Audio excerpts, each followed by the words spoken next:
রহমত, মাগফেরাত আর নাজাতের বার্তা নিয়ে আবারও চলে এলো পবিত্র মাহে রমজান। এ মাস আত্মার পরিশুদ্ধি ও তাকওয়া অর্জনের মাস। এ মাসের প্রধান ইবাদত রোজা রাখা, যা ইসলামী শরীয়তের একটি গুরুত্বপূর্ণ স্তম্ভ।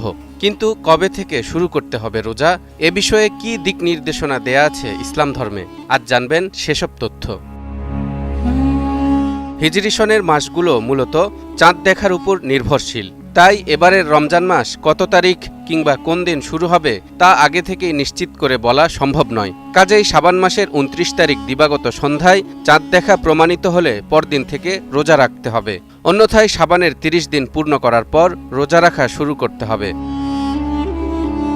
এ বিষয়ে হজরত আবদুল্লাহ ইবনে ওমর রাদিয়াল্লাহু তাআলা আনহু বলেন, রাসূলুল্লাহ সাল্লাল্লাহু আলাইহি ওয়াসাল্লাম বলেছেন, রমজানের চাঁদ না দেখা পর্যন্ত রোজা রাখবে না এবং শাওয়ালের চাঁদ না দেখা পর্যন্ত রোজা রাখা বন্ধ করবে না।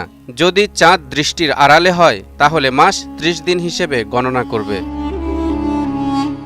অন্য হাদিসে বর্ণিত হয়েছে, শাবানের ২৯ দিন পূর্ণ করার পর তোমরা যদি রমজানের চাঁদ না দেখো তাহলে শাবান মাস ৩০ দিন পূর্ণ করবে।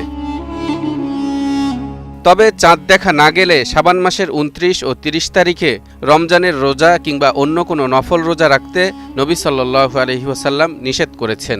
নবী করিম সাল্লাল্লাহু আলাইহি ওয়াসাল্লাম বলেন, তোমরা রমজান মাসের ১ দিন বা ২ দিন পূর্ব থেকে রোজা রেখো না। তবে কারো যদি পূর্ব থেকেই নির্দিষ্ট কোনো দিন রোজা রাখার অভ্যাস থাকে আর ওই দিন উক্ত তারিখ পড়ে যায় তাহলে সে ওই দিন রোজা রাখতে পারবে। তালহা